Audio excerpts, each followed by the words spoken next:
I'm obsessed with the concept right now that I believe that verdicts are predictable, the amount.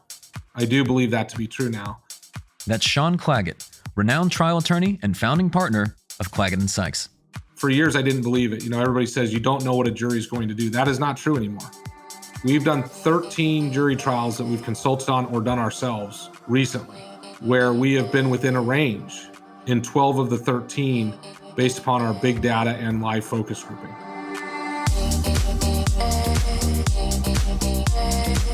I'm Michael Mogul, founder and CEO of Crisp Video, the nation's #1 law firm growth company. I've built my business through practice, not theory. Crisp started with just $500 to my name and has grown to over 8 figures in revenue over the last few years, earning a spot on the Inc. 500 list of the fastest growing private companies in America. Our approach has been to take everything we've learned about generating massive growth within our own organization and help the country's most ambitious and committed law firm owners do the same for theirs. In each episode of this podcast, I sit down with innovative market leaders from the legal industry and beyond to learn from those who thrive in the face of adversity, challenge the status quo, and define what it means to be a true game changer. I sat down with Sean Claggett to discuss how to leverage big data to drive predictable trial verdicts and settlements, why leading by example is critical to developing a world-class trial team, and how the most successful trial attorneys approach preparation. Every focus group you do is like a new panel walking in. And as you do more of them, you become more comfortable, you become authentic. And if you're authentic, your charisma shows. And if you have good charisma and you're authentic, you are trustworthy. If people trust you, you do better. That's coming up on the Game Changing Attorney podcast.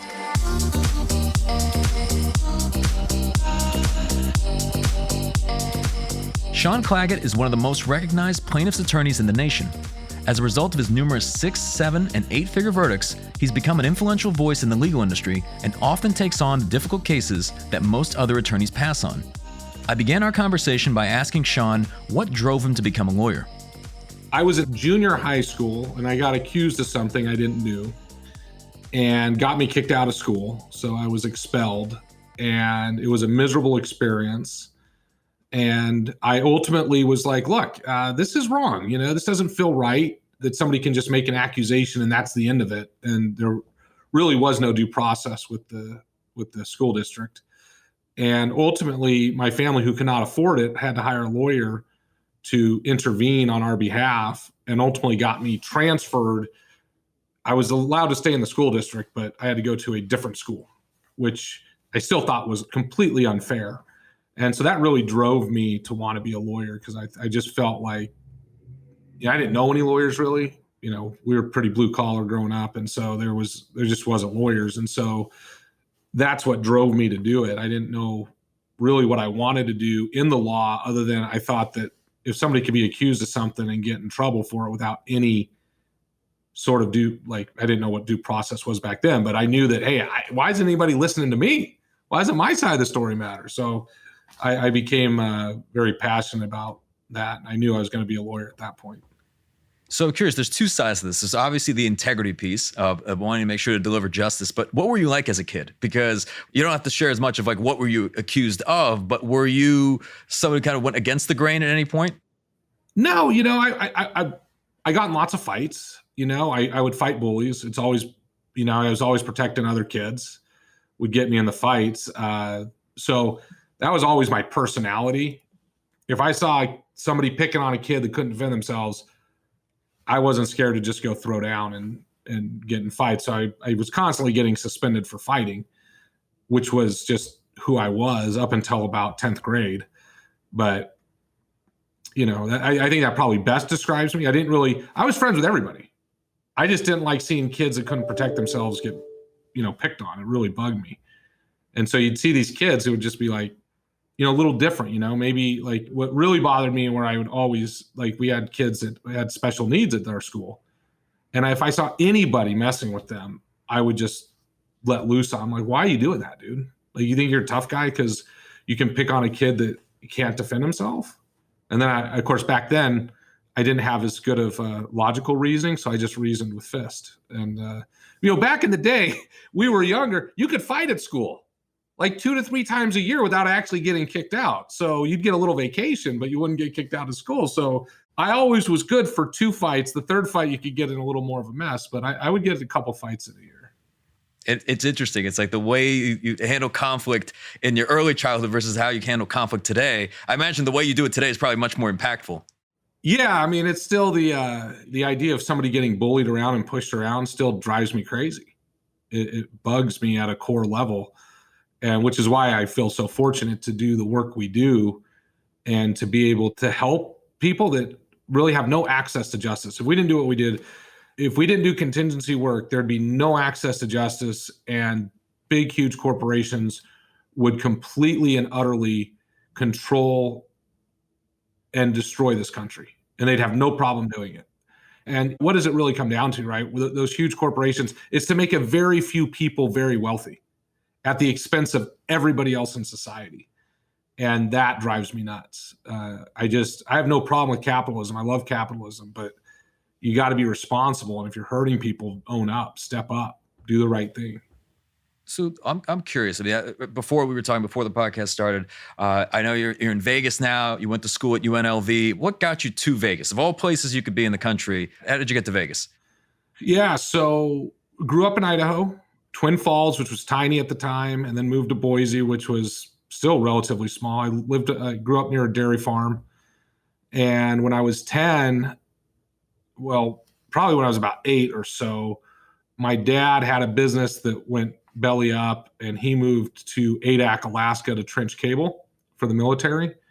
And then that didn't work out. And then we basically were broke. And my dad moved to Las Vegas because Vegas had a better economy than Idaho, and got a job selling trenchers like backhoes and what have you. So ultimately, when we could sell the home in Boise, which took about a year, we came down to Las Vegas when I was going into 4th grade. And I got to tell you, when I moved here, I'm like, I'm leaving. I hate this place. It's hot. It was like, we moved here in August. It had to be 110 degrees, and I was miserable coming from Boise, where I could ride my bike, go fishing in the river, fishing at the local ponds, walk by the dairy farm. We had a milkman. Things were it was culture shock. And it was just a totally, I think culture shock is the best word. And I'm the middle of 3 brothers. So there's 3 of us. I'm the middle. And 100% I was going to be the first one to leave Vegas. I'm the only one left. My older brother lives in Tucson. My little brother lives in North Carolina. And I stayed in Vegas and absolutely love it. It's interesting. Most people, they could do 2 days in Vegas, maybe 3 days tops. What is it that you love about it? Well, first of all, if you can learn to live in Vegas, right, you can live anywhere because you have to take things. Moderation is key. It's funny because when people come to visit Vegas, we call it the Vegas flu. They come out here for the 2-3 days. They go so hard they feel sick for a week. That's the Vegas flu.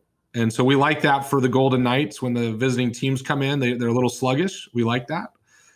But Vegas is fantastic. I mean, literally from my house, I can be in the mountains at 8,000 feet elevation. And when it's 110 in Vegas, it's 72. And in the wintertime, it snows and it's beautiful up there. And 35 minutes the other direction, I could be at Lake Mead or the Colorado River. 20 minutes from my house, I could be at Red Rock National Recreation Area, which has some of the most beautiful mountains and climbing areas in the world. I mean, this is all within 35 minutes of my house. And then you have, if you're into food, you have the best restaurants in the world in Las Vegas. Concerts, you have the best concerts in the world, the best shows in the world. I mean, and all your friends want to visit you. It's a super cool place because everybody's like, hey, we're coming to Vegas. Oh, great. If I still lived in Idaho, it would be like, oh, you live in Idaho. I wouldn't see anybody. So that's why I love Vegas. It's just great. And the people here are great. Our community is made up of a lot of people that are on their second and third chances in life, redos. We got to start over again. And I'll tell you what's amazing is you look at this community when we had that October 1 shooting. It was just horrific. The way the community came together and supported one another. And when the economy crashed with this COVID thing, we went out and we do a lot of charity work, and we were out helping do some Thanksgiving and Christmas stuff last year. And the amount of people that came out to help in this community and just give of their time and their money and gifts, it's a super cool, loving community. And I think it's really a unique place because so many people are willing to help, willing to, and it's less judgmental. It feels a lot less judgmental here than most places.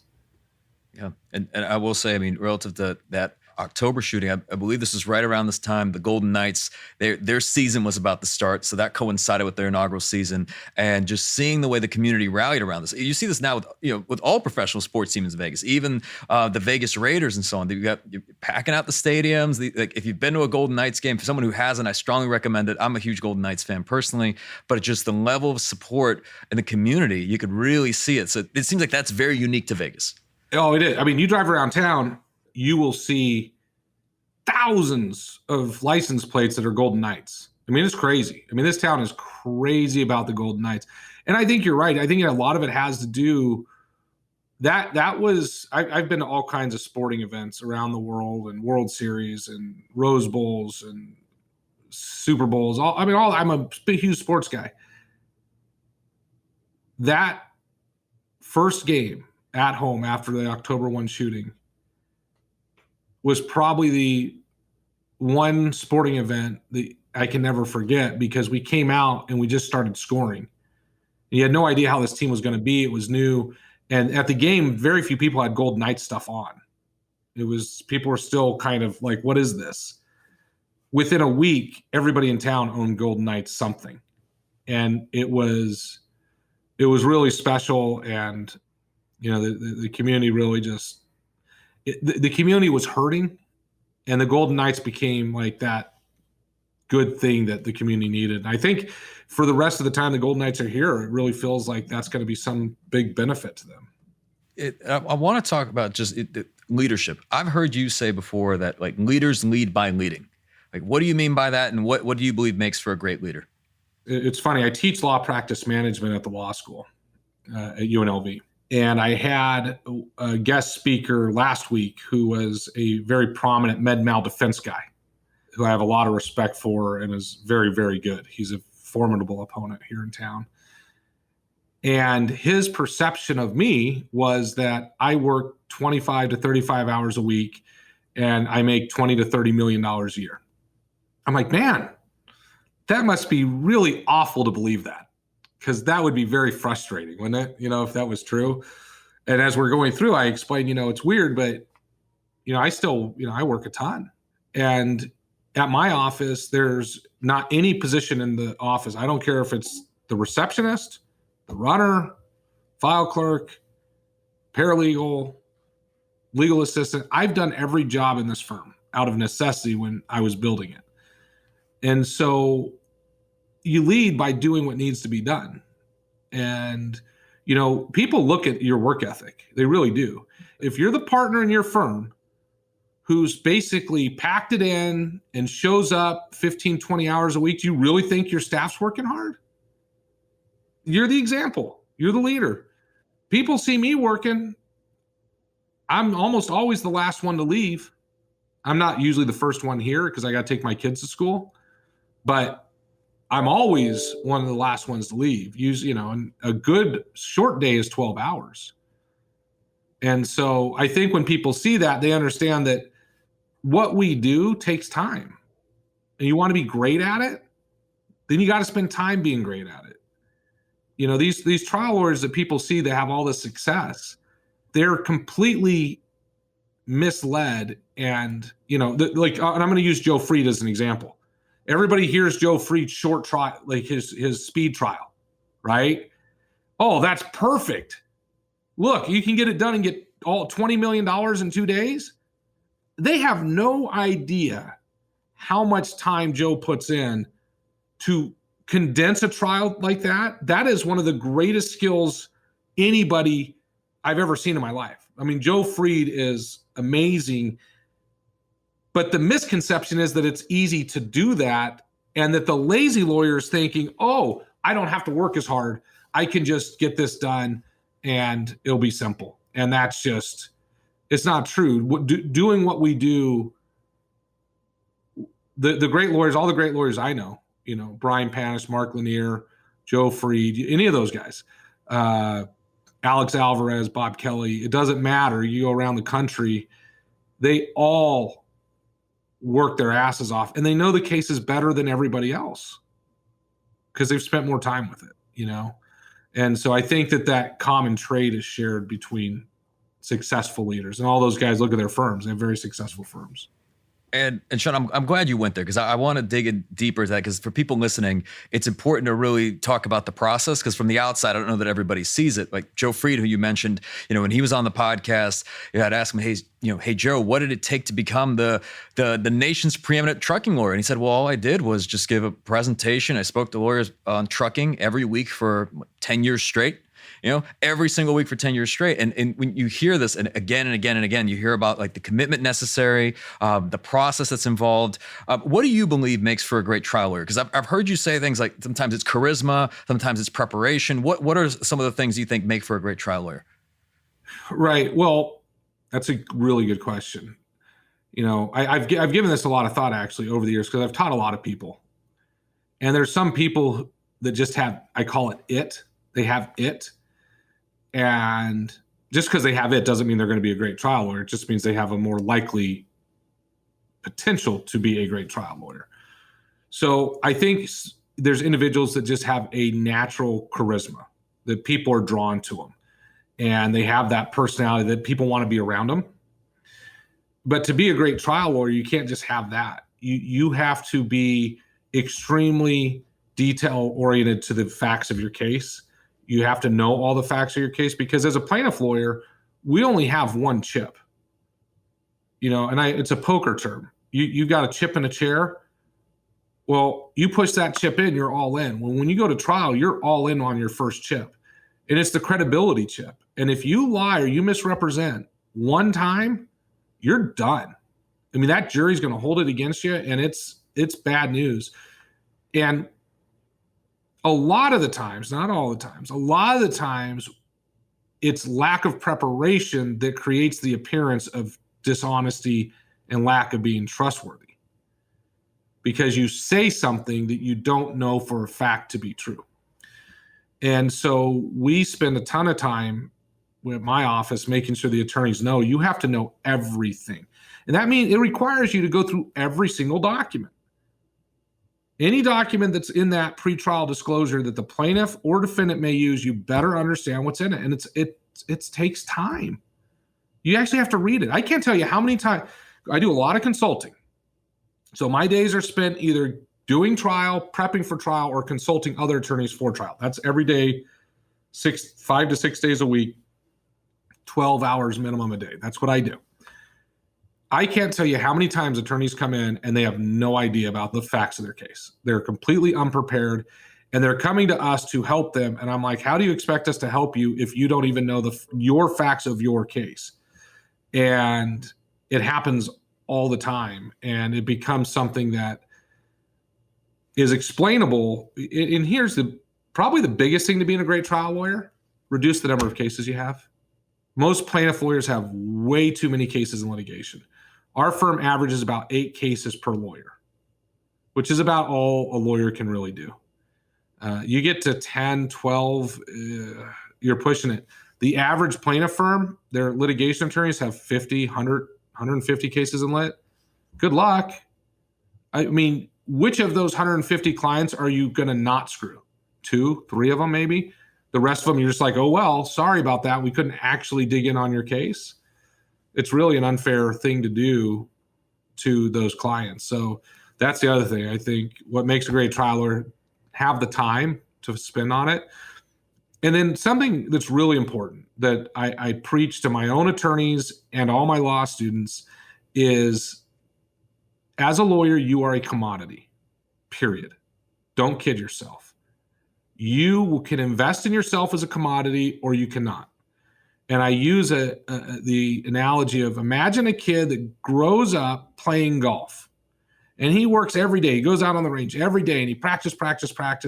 And then he goes into high school, and he does well, but he practices. Then he gets a full ride to college and continues to practice. And then he finally gets his PGA card.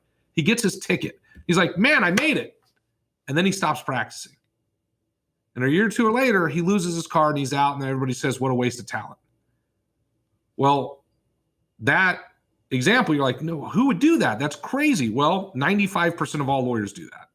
It's exactly what they do. They get their license, and then they take CLEs that aren't meaningful, don't improve themselves, and they're 10 years in, and candidly, they are slightly better than they were 10 years ago, but not substantively better at any real skill set.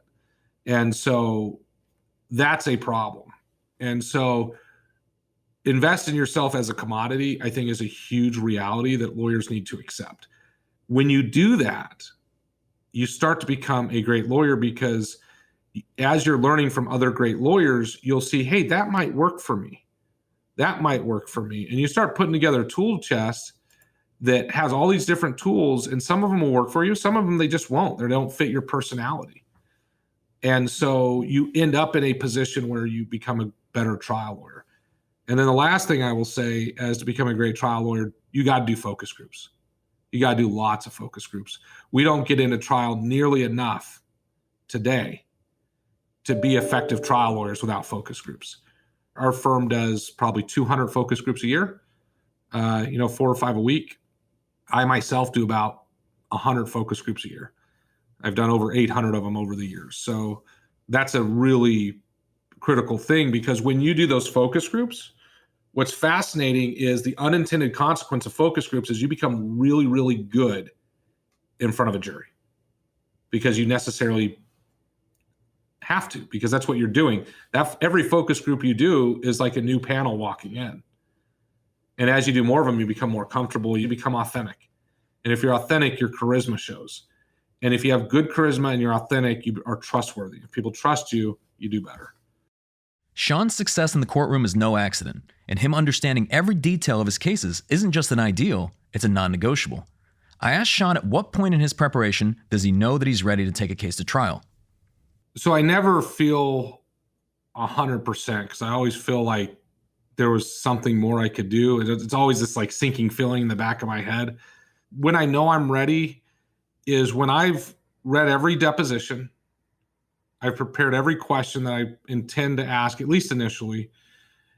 And we always are ready with our opening statement and our jury selection, usually several weeks out, because we then test it in focus groups. And we also use big data. So we use big data to help prep us. So when I've run my big data, I've got my order of proof and my opening locked down, and then we start testing it and we get the data response back that we want. That's when I know at that point we're ready, and we know most likely we're going to win unless something crazy happens at or during trial. So we feel pretty good at that point. And when I say test my voir dire and opening, for most trials, we'll do 3 or 4 focus groups where I run a voir dire and then an opening statement and then a debrief. And we test it to see that it's working.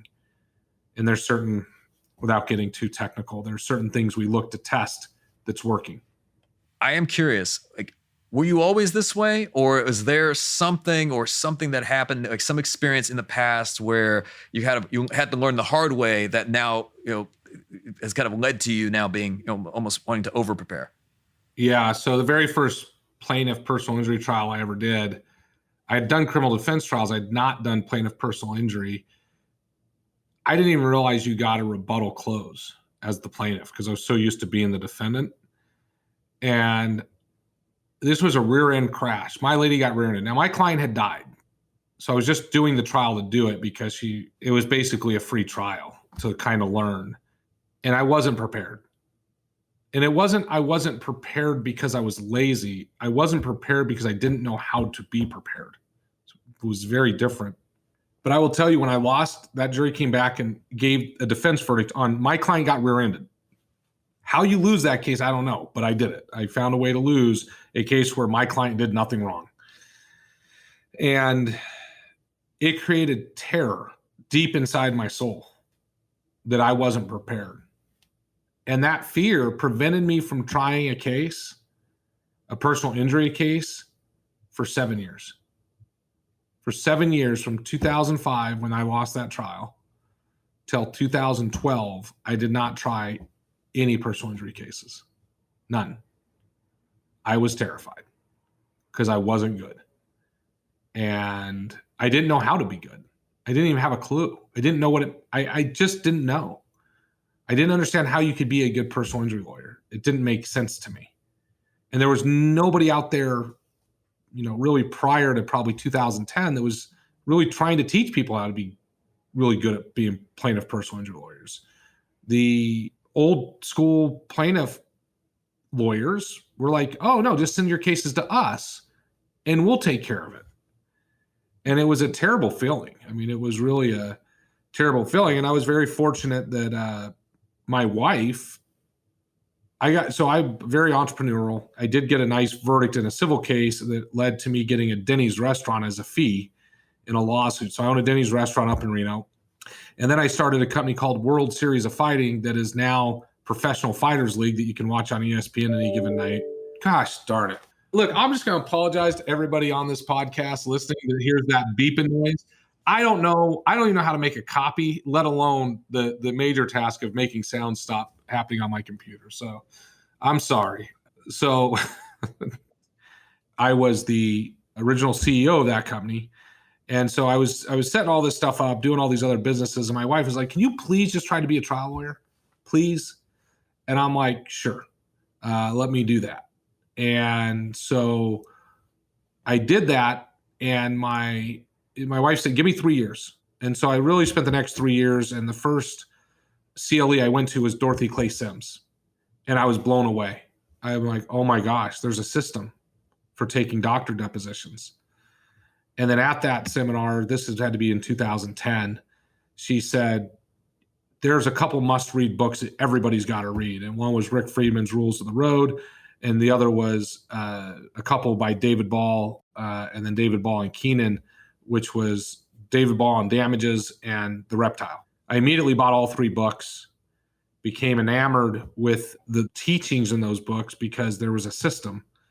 I think this is really interesting in the sense that when you mentioned you did not try a case from basically 2005 to 2012, that 7-year period, and you founded the firm, I believe it was in 2005. So I don't know if a lot of people know this because now you're known as one of the preeminent trial firms in the nation. So this is interesting. At what point, like what happened, let's say by the end of 2012, that got you back in the game? So I had really committed myself to reading everything I could on how to be a better trial lawyer, going to every single CLE I could. I probably was doing 100 hours a year and spending $15,000 going to everything I could. I was just fascinated by it because I'm like, it bothered me because I started going to watch trials of these great trial lawyers in Las Vegas. And I'm watching them. I'm like, dude, they're not doing anything that I can't do. I can do this. I know I can do this. And look, in fairness, really good trial lawyers make things that are not that easy look really easy. And that's why they're so good. I didn't appreciate it that much at that time, but I knew I could do what they did. So here's what happens is in 2012, I had a large product case and I needed help. I was a little bit over my head, at least in my own head I was. And the judge was making some bad rulings. And so I went to a very prominent attorney here in Las Vegas and said, will you co-counsel the case with me? He says, sure. He was in the case for roughly 6 weeks. And I told him, I go, look, I don't need you to negotiate the case. I can negotiate the case. Your job is to try the case. I go, so that was our deal. I had his word. I thought his word was good.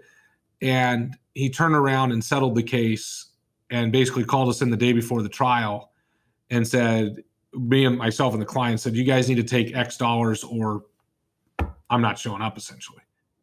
It was such a sinking feeling. And then after that happened, I said, well, look, okay, fine. It's settled. Hey, but on Monday, since we're not doing the trial and we were scheduled to spend the next 3 weeks together, can you come to my office or I can bring my group of 3 lawyers to your office and you go over the jury questionnaire and teach us about what it is that you were looking for? So I didn't understand questionnaires at all at that time.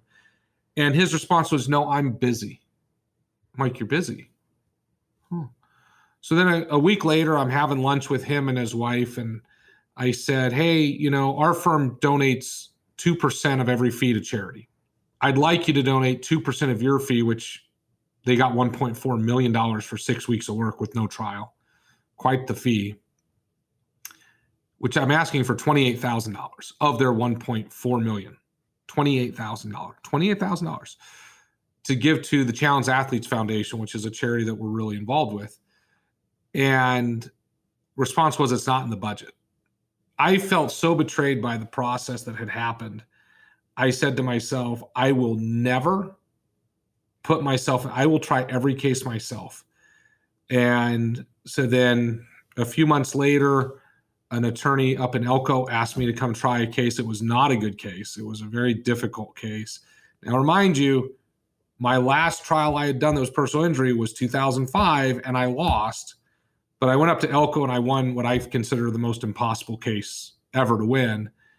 And then I started doing all kinds of personal injury cases and winning. And winning cases, like the case that really, I think, put me on the map nationally was the Lowe's case, probably about 5.5 years ago now. That case was a lady walked into a Lowe's, slips and knocks down a 3-foot yellow cone. And everybody's like, well, how can you possibly win? Like that's a loser case.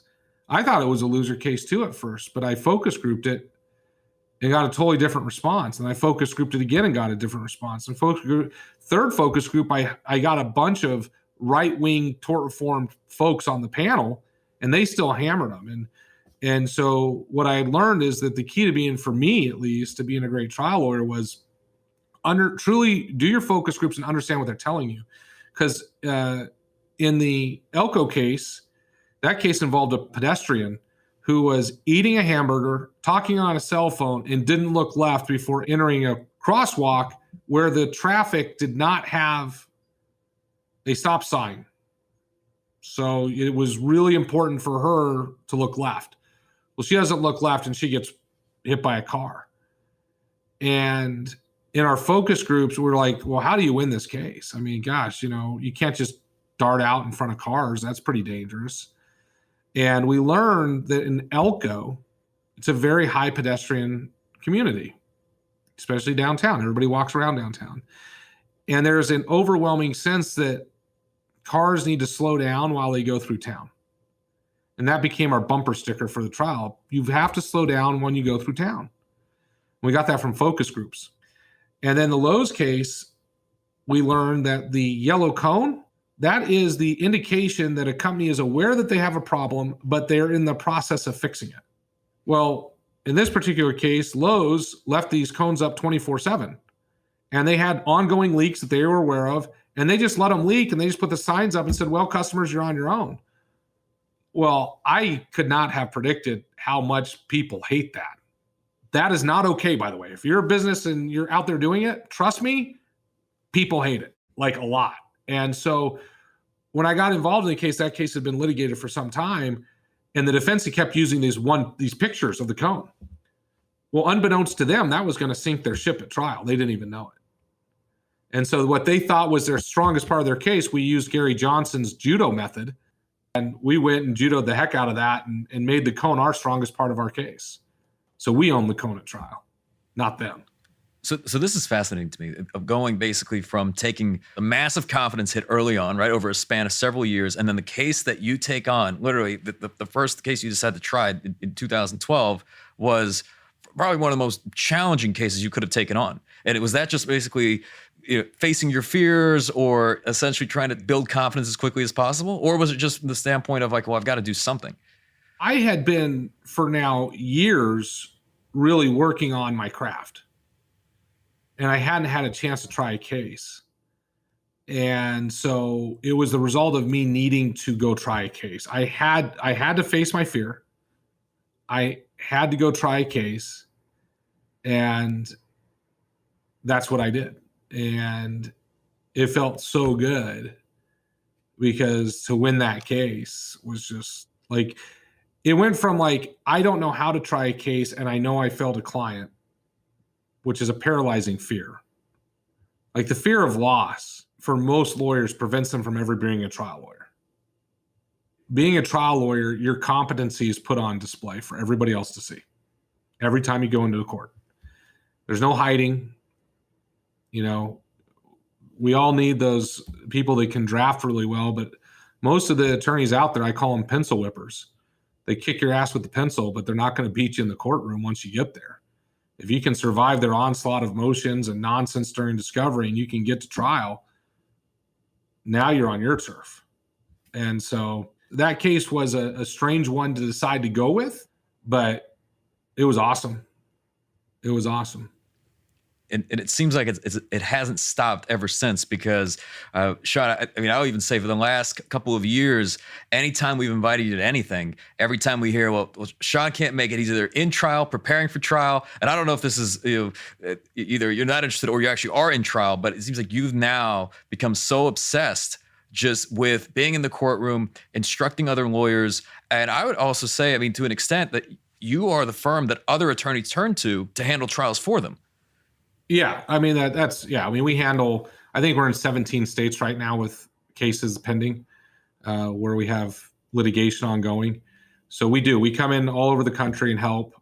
I'm obsessed with the concept right now that I believe that verdicts are predictable, the amount. I do believe that to be true now. For years, I didn't believe it. You know, everybody says you don't know what a jury is going to do. That is not true anymore. That is not true. We've done 13 jury trials that we've consulted on or done ourselves recently, where we have been within a range in 12 of the 13 based upon our big data and live focus grouping. So we have gotten within, and like my last trial I just did, everybody said, geez, he asked for 65 million. That seems like a random number. It wasn't random at all. That was exactly what the data told me to ask for. And we knew if I asked for 65, the data told me I would get $38 million, $37.99 million. Was it really that close? I have to ask, because I think you had a $38.8 million verdict, and the data told you it was going to be around 38? I can show you the data right now. Yeah. That's incredible. We have a report that predicted everything that was going to happen. On a $250,000 settlement offer. Right. Wow. We knew. And what's interesting, the only time we were wrong was a case we did with a guy named Eric Fong in Washington. We told him to ask for 91 million because that was the best ask number for the highest win rate. And the jury actually gave it to him, gave him all 91 million. So we were wrong on the upside, not the downside. So there's something fascinating about Eric's trial that needs to be studied. And unfortunately, it's not on CVN. You know, I wish it were, because we could have studied the heck out of what really happened. And why is it that in that case, the actual jury diverted from the predicted outcome upwards pretty vastly, right? From what we thought the most likely outcome was. But we now know, I think I'm very confident that when I get my data, as long as something crazy doesn't happen, you know, crazy stuff can happen during trial and that could throw data off, or if you put bad data in, right, a piece of evidence you put into your model that doesn't actually come in, that could impact it. But if everything comes in the way that you test, human behavior is pretty predictable. And it's also why data is the most valuable commodity on earth now, more so than oil, because we know that human behavior is predictable. And if you could just, even this most recent case, like this $38 million wrongful death verdict, if you could briefly speak to, like, what was the preparation required for this, and just what was your experience, especially over this 10-day trial? Because even now, like living in this, I guess, post-COVID world, or I don't know if it's post-COVID or current COVID, but just, you know, taking such a large case to trial, like what was that experience like? Well, so it was interesting because this was the third of 3 jury trials I had set. So I was going to do back-to-back jury trials. I had a large med mal jury trial in Reno. Then I had a large med mal trial in Vegas, followed by this Republic Service case in Vegas. I thought for sure the one case that wasn't getting tried was the Republic Service trial. That one was going to settle. There's no question in my mind. And so we did a $10 million offer judgment on that, which we thought was, we had our data. We knew that was really low, but it's a long story, but Republic Service lied to us about their insurance coverage. So we were relying upon their lie to make that offer, candidly. But we made the offer. It was what it was.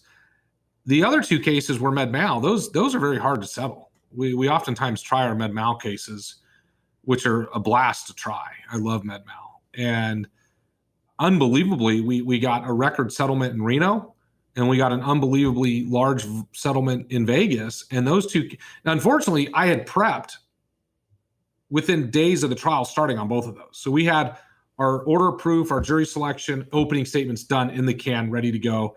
I basically was ready for the first week of trial. The whole first week was already done, prepared, questions, everything on both those.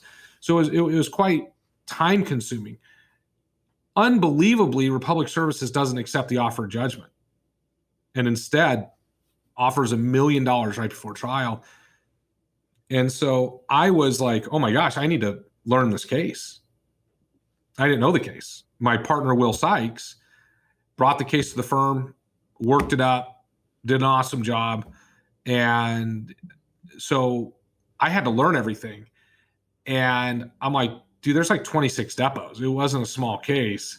And so I'm like in the month before trial, 3 weeks before trial, all I'm doing is reading. I'm going through documents, I'm going through depositions, I'm going through expert reports, I'm creating the opening. And so it took me about 2 weeks to really get my hands around the case.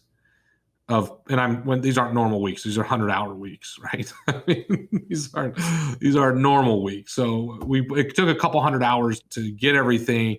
And even then, we went through the order of proof and cut out, I'm looking at it right now, it's still up on my wall. I think we cut out 7 witnesses to tell the story more efficiently, because as I was going through it, I realized we don't need, and we dropped 3 expert witnesses.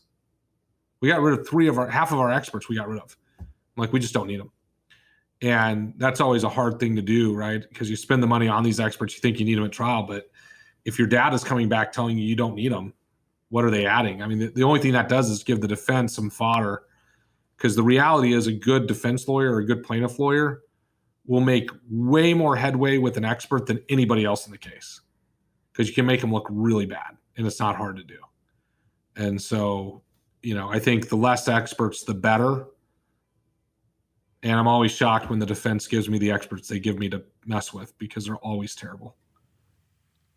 What's it like? I have to ask, like, you get a verdict like this, let's say $38 million. It's not the first 8-figure verdict you've had, probably not the last, but just what is that like the moment you get it? And then what's it like in the days afterwards, right? Is it something where you're now chasing the next one and seeing what do we have coming up next? Do you take the time to enjoy the moment at all? Like, what, I guess if you could speak to that.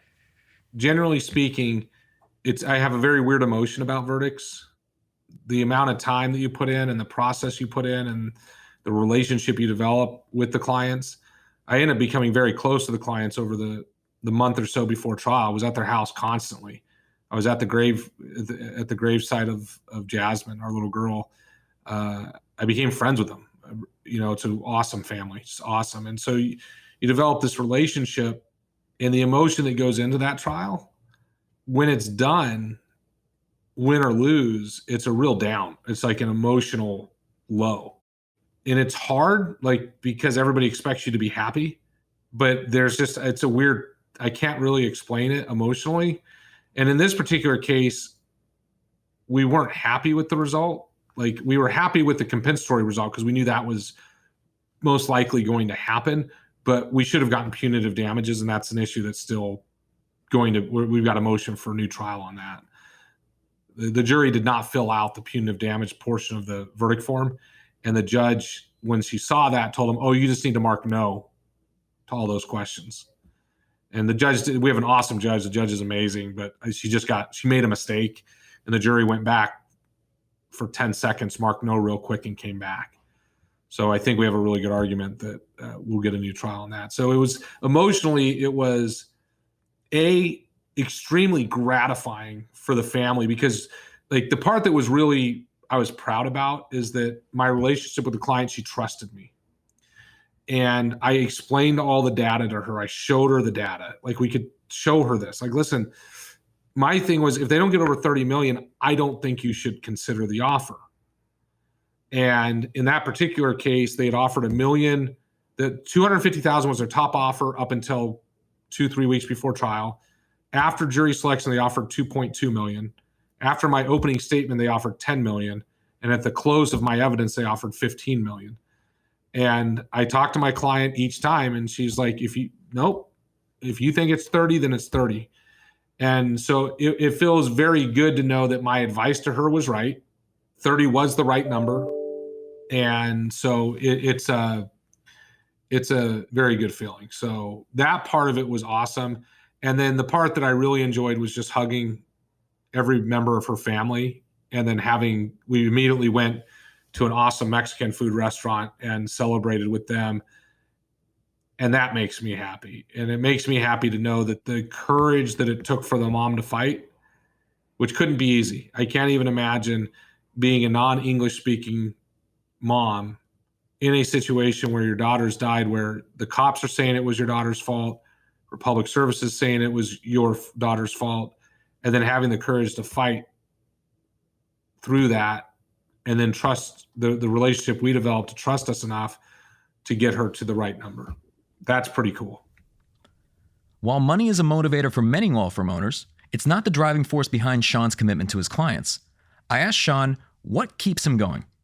Yeah, I would say that I'm somewhat in a fortunate position that I don't need to do this anymore, right? Financially, I could stop today and live every part of my life just fine. It's interesting. I reflect on this quite frequently, actually. And I talk to folks that have more experience than me and more time in this business than I do.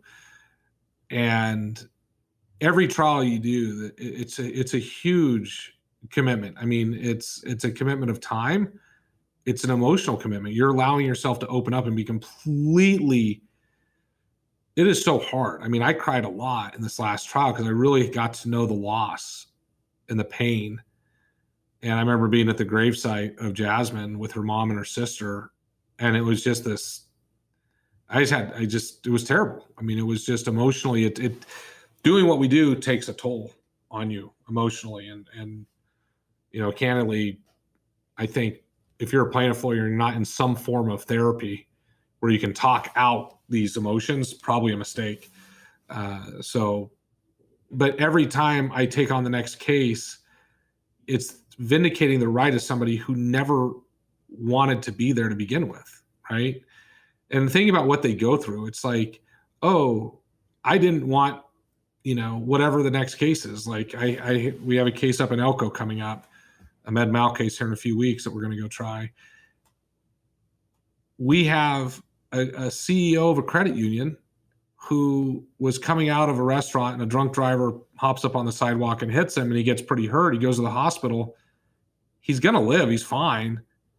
And then the hospital, knowing that he just ate a big dinner, has paramedics come in to take him to University of Utah, and they decide to intubate him on a full stomach. Well, this guy didn't want to die. That wife and kids didn't want to lose their husband and dad. And then you see the way that the defendants defend the case. And it drives me crazy because they lie and they cheat, and it's getting worse, right? The defense bar is getting worse. What they do is getting worse. And then it drives me to the point where I can't ever imagine not doing this because it's wrong.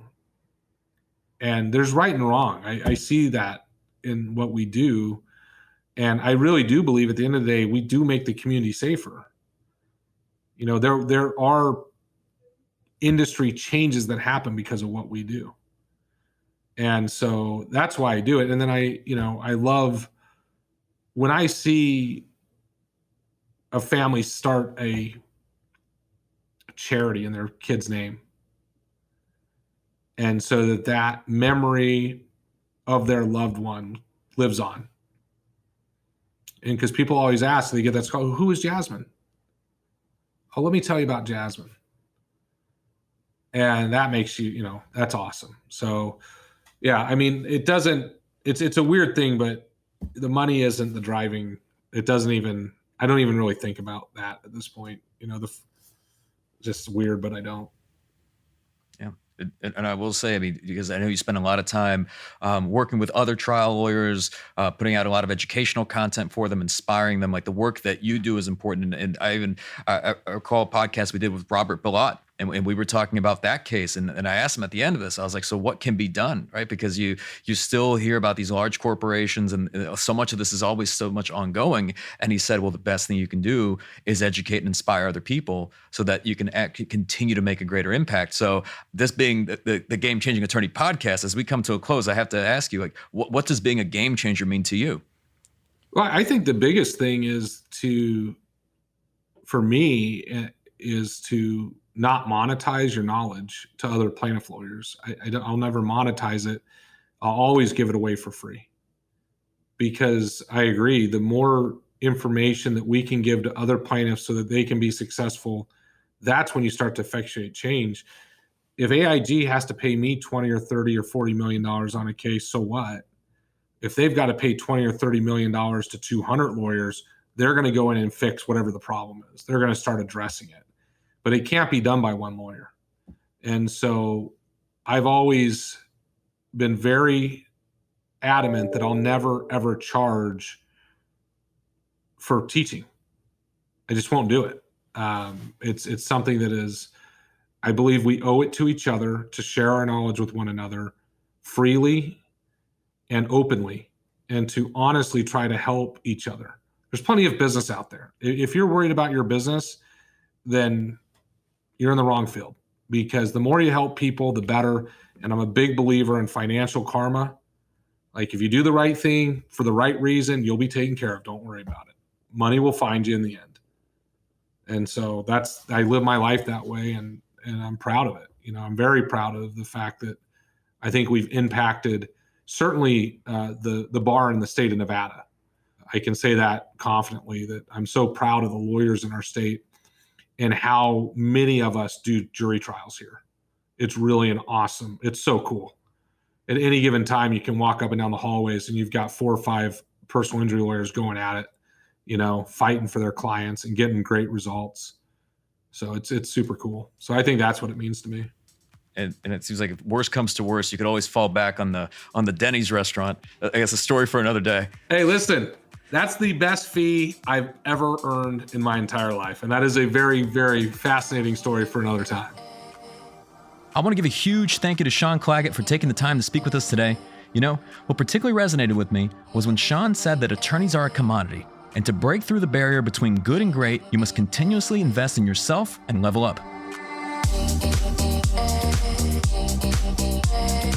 You've been listening to the Game Changing Attorney podcast with me, Michael Mogul. If you enjoyed this episode, I'd really appreciate it if you could share the podcast with at least one other ambitious law firm owner who you believe would benefit, and you know what? Maybe more than one. For more information on our interview with Sean Claggett, see the show notes for this episode in your podcast app or visit GameChangingAttorney.com. And join us next time, and we'll be speaking with acclaimed leadership expert, clinical psychologist, and New York Times bestselling author, Dr. Henry Cloud. Our biggest problem right now is division. So what we need out there right now, and what we need inside, is we need leaders that are able to take the divide and sit above it and are transcendent to the positions, but they're united, or they're leading towards the higher purposes and the higher goals, and be able to bring those positions together to get to the mutually desired upon result. That's next time on the Game Changing Attorney podcast.